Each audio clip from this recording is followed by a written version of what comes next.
Hello everyone. तो आज की इस क्लास में आप सभी का हार्दिक स्वागत है। दोस्तों, आप लोग कैसे हैं? आशा करता हूँ कि अच्छे होंगे।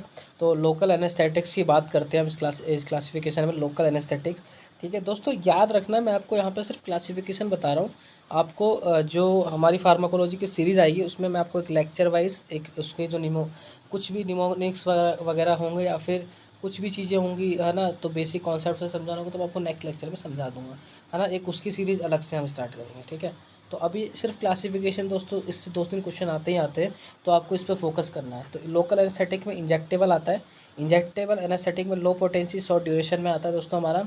ये जो आता है मतलब प्रोकेन आता है और क्लोरोप्रोकेन आता है, ठीक है। इंटरमीडिएट पोटेंसी एंड ड्यूरेशन में लिडोकेन, जिसका लिग्नोकेन भी कहते हैं, और पिरेलोकेन भी होता है। हाई पोटेंसी लॉन्ग ड्यूरेशन में टेट्राकेन, जिसको अमिथोकेन भी कहते हैं, बुपीवाकेन, रोपीवाकेन, ड्यूबुकेन, सिनकोन, ठीक है। सरफेस एनेस्थेटिक्स में सोल्यूबल और इनसोल्यूबल आते हैं। सॉल्युबल में दोस्तों आपका आता है कोकेन आता है, लिडोकेन आता है, ठीक है, टेट्राकेन आता है और बेनॉक्सिनेट आता है।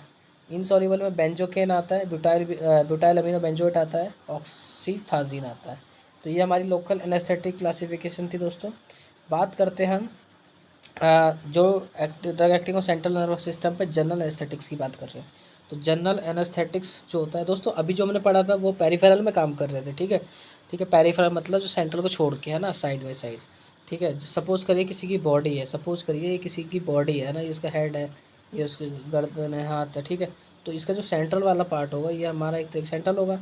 बाकी जो इसके साइड में हाथ पैर वगैरह है तो ये हमारा क्या है, पेरिफेरल पार्ट होता है, साइड में, है ना, जो चीज़ें साइड से निकल रही है ना।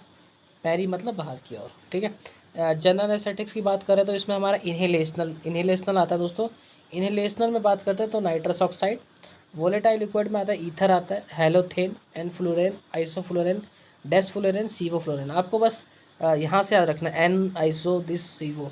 इंट्रावेनस में इंड्यूसिंग एजेंट में thiopentone sodium, methohexitone sodium, propofol, etomidate. Slower acting में दोस्तों बेंजोडाइजेपिन आता है, diazepam, lorazepam, midazolam. Dissociative anaesthesia में आता है कीटामिन, ठीक है। ओपोइड एनालिसिस में फेंटेनिल आता है। तो ये हमारा ये था दोस्तों। एक इसमें एक और पढ़ लेते हैं हम कि प्री एनेस्थेटिक मेडिकेशन, है ना, एनेस्थेसिया से पहले कुछ दवाइयाँ देते हैं, ठीक है, मतलब कहने का मतलब एनेस्थेसिया के टाइम पे मान लीजिए, तो उसमें हमारा ओपोइड, ये जो है हमारा ओपोइड, मॉर्फिन, पैथेडिन और फेंटेनिल आता है। सेडेटिव एंटी एंजाइटी ड्रग्स जो diazepam, lorazepam, midazolam, promethazine. Anti cholinergics में दोस्तों अट्रोपिन आता है, हायोसिन आता है, ग्लाइकोपाइरोलेट आता है। न्यूरोलेप्टिक्स में क्लोरप्रोमाजिन, ट्राइफ्लोप्रोमाजिन, हेलोपेरिडोल, है ना। स्टामिन S2 ब्लॉकर्स में ranitidine, famotidine, ETC. Proton pump inhibitor में ओमेप्राजोल, पेंटोप्राजोल। एंटी एमिटिक्स में मीटोक्लोप्रामाइड, डोमपेरिडोन, ओंडासाइट्रोन। तो thank you very much. I will meet you in next